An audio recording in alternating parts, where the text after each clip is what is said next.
Le grand sorcier de Halo. Épisode 2. La graine de la foi. La révélation du mystérieux étranger frappa comme un coup de foudre par une journée claire, laissant Maziga-Meda et Afia étourdis d'incrédulité et de désespoir. Le poids de la prophétie de l'oracle s'abattit sur eux comme un manteau lourd, ses implications tissant une toile complexe de destinée et d'incertitude. Les jours se transformèrent en nuit, chaque moment rempli du poids de peurs non exprimées et de questions sans réponse. Maziga-Meda, habituellement un pilier de force, se débattait avec un sentiment d'impuissance qu'il n'avait jamais connu auparavant. Afia, son esprit autrefois rayonnant assombri par le décret de l'oracle, portait le fardeau d'une tâche impossible qui menaçait non seulement sa propre vie mais la prospérité de tout le village. Les épouses méchantes, Matu et Yawa, se délectaient des tourments d'Afia. Leur cœur, endurci par la jalousie et la cupidité, savourait la perspective de l'échec d'Afia, envisageant un avenir où elle pourrait se prélasser dans l'attention exclusive de leur estimé mari. Leurs paroles dégoulinaient de venin, leurs actions empreintes de malice alors qu'elles complotaient la chute d'Afia. Pendant ce temps, Sepopo, la troisième épouse au cœur doux, se tenait comme un phare de réconfort au milieu de la tempête. Sa foi inébranlable en la bonté et la résilience d'Afia devint une source de force pour Maziga-Meda et Afia. Elle priait ardemment pour un miracle, sa gentillesse contrastant vivement avec le désaccord qui couvait au sein du foyer. Afia avait initialement prévu de remplir le décret de l'oracle en adoptant le nourrisson de 3 mois du cousin de Yawa. Mais Yawa, animée par la rancune et la soif de pouvoir, avait d'autres projets. Elle manipula son cousin, lui offrant des incitations pour qu'il quitte le village et emmène l'enfant avec lui, s'abordant ainsi le dernier espoir d'Afia à portée de main. Le désespoir se mêlait à la détermination alors que Maziga-Meda, Afia et Sepopo se lançaient dans un voyage vers les villages voisins, à la recherche d'un enfant à adopter. Cependant, la médisance venimeuse de Yawa les avait précédés, empoisonnant l'esprit des villageois voisins contre Afia.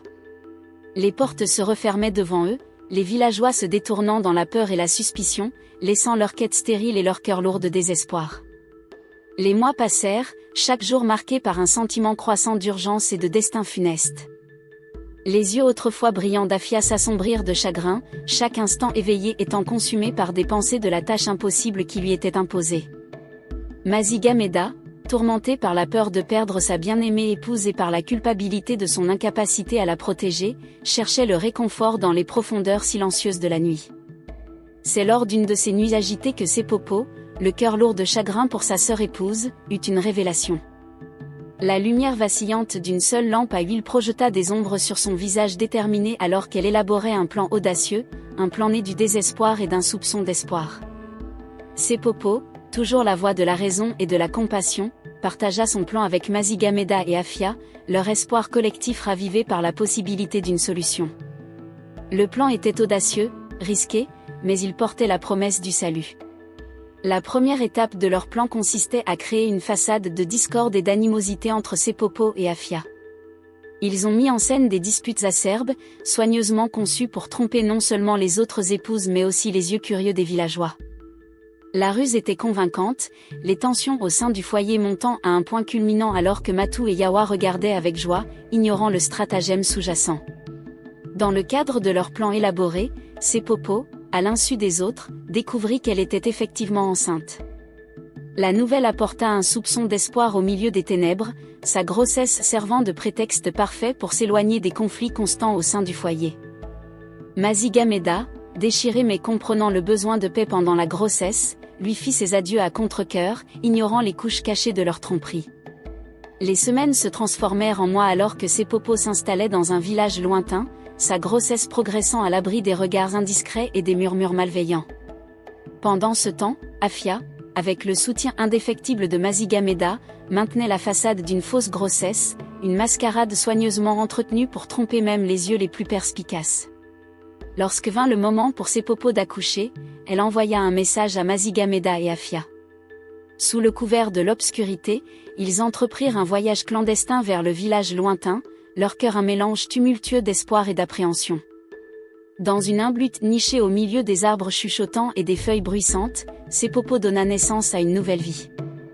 Les pleurs d'un bébé en bonne santé percèrent le silence de la nuit, portant avec eux une promesse de rédemption et de renouveau.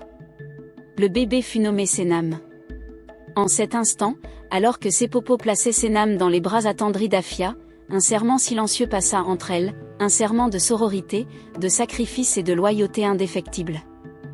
Le nouveau-né, ignorant des complexités de son arrivée, se blottit contre la poitrine d'Afia, sa présence innocente étant un phare d'espoir dans un monde rempli de défis. Le retour à Halo était chargé d'émotions non exprimées. Afia tenait le précieux paquet tout contre son cœur, ses douces respirations une mélodie de joie retrouvée et d'appréhension. Mazigameda, ses yeux reflétant un mélange de soulagement et d'incertitude persistante, marchait à leur côté, ses pas lourds du poids de leur secret partagé. De retour à Halo, le foyer bourdonnait de spéculations chuchotées et d'ignorances feintes. L'absence de Sepopo fut expliquée par des mensonges soigneusement élaborés, sa grossesse et son accouchement subséquent gardés cachés aux yeux curieux. Afia, maintenant en train de bercer Senam comme le sien, naviguait dans la danse délicate de la maternité avec une grâce née de l'amour et du sacrifice. La naissance du bébé d'Afia marqua une occasion joyeuse qui résonna dans tout le village de Halo, culminant dans la plus grande célébration que le village n'ait jamais vue. La nouvelle de l'ajout tant attendue à la famille de Mazigameda et Afia se répandit comme une traînée de poudre, enflammant les cœurs d'espoir et de vitalité renouvelée. Les villageois de près et de loin se rassemblèrent, leurs visages ornés de sourires reflétant la chaleur du soleil africain, alors qu'ils se préparaient à une festivité de 3 jours comme aucune autre. Le premier jour de la célébration se leva avec les battements rythmés des tambours et les airs mélodiques des instruments traditionnels remplissant l'air. Des bannières colorées flottaient au vent, ornées de symboles de prospérité et de nouveaux départs. Les villageois vêtus de leurs plus beaux habits se joignirent à des danses animées, leurs voix s'élevant dans des chansons jubilatoires qui résonnaient à travers les collines et les vallées entourant Halo. Un festin d'abondance était dressé, mettant en vedette des délices préparés avec amour par les femmes du village, chaque plat étant un témoignage de l'unité et de la résilience de la communauté. Alors que la nuit tombait sur Halo, les festivités revêtaient une lueur magique, avec des feux de joie projetant des ombres vacillantes et illuminant des visages remplis de rire et de camaraderie. Les conteurs tissaient des histoires de héros anciens et de créatures mythiques, tissant une toile de culture et de patrimoine qui unissait les générations. L'air était empli de l'arôme de plats savoureux cuisinant sur les flammes, un festin commun partagé sous la couverture d'étoiles qui ornait le ciel africain. Et au milieu de la réjouissance, Afia serrait son bébé tout contre elle, la lumière dans ses yeux reflétant l'amour et la fierté d'une mère dont le parcours avait été semé d'embûches mais finalement couronné par les bénédictions de la famille et de la communauté. Le village, ignorant des machinations complexes en jeu, s'adoucit envers Afia. Son nouveau statut de mère suscita admiration et respect, chacune de ses actions étant scrutée à travers un prisme de respect et d'admiration nouvellement découvert. Les années passèrent dans un équilibre délicat entre secret et apparence extérieure. L'enfant s'épanouit sous les soins attentionnés d'Afia, son rire résonnant à travers le domaine comme une mélodie d'espoir et de rédemption. Les villageois, autrefois méfiants et pleins de jugement, regardaient désormais Afia avec une chaleur renouvelée, leurs soupçons étouffés sous des couches de respect et d'admiration. Alors que le 7e anniversaire promis de l'enfant approchait, une tension palpable flottait dans l'air. Le cœur d'Afia palpitait d'un mélange d'anticipation et d'appréhension, chacun de ces moments éveillés étant consacré à assurer le bonheur et le bien-être de l'enfant. L'arrivée du messager de l'oracle, une figure solennelle drapée de robes de sagesse ancienne, marqua un moment crucial dans l'histoire de Halo. Les villageois se rassemblèrent dans des chuchotements étouffés, leurs regards allant et venant entre Afia et l'enfant qu'elle avait élevé comme le sien. La voix du messager résonna, portant le poids du décret du destin. Afia écoutait, son cœur battant dans sa poitrine, alors que l'accomplissement de la prophétie se rapprochait à chaque mot. Et alors que la vérité de l'importance de l'enfant pour la prospérité du village fut révélée, alors que la signification du sacrifice d'Afia devint claire pour tous, un souffle collectif traversa l'assemblée. Mais au milieu de la tension et des murmures du destin, une question resta non dite: quel prix avait-il payé pour la prospérité du village, et quel secret était enfoui derrière la façade du bonheur et de l'accomplissement? Le futur retenait son souffle, suspendu au bord de la révélation et des conséquences. Et en cet instant, alors que le 7e anniversaire de l'enfant se levait sur Halo, un nouveau chapitre dans leur destinée entrelacée les attendait, rempli de défis mais illuminé par la lumière durable du sacrifice, de l'amour et des liens indéfectibles de la famille. La morale de l'histoire. La graine de la foi est une histoire riche en émotions, en rebondissements et en leçons de vie. Elle explore le thème de la foi et de la résilience face à l'adversité, illustrant comment la croyance inébranlable en un avenir meilleur peut surmonter les obstacles les plus insurmontables. L'histoire suit le parcours difficile d'Afia, Mazigameda et Sepopo, confrontés à une prophétie redoutable et à des épreuves qui menacent leur bonheur et la prospérité de leur village.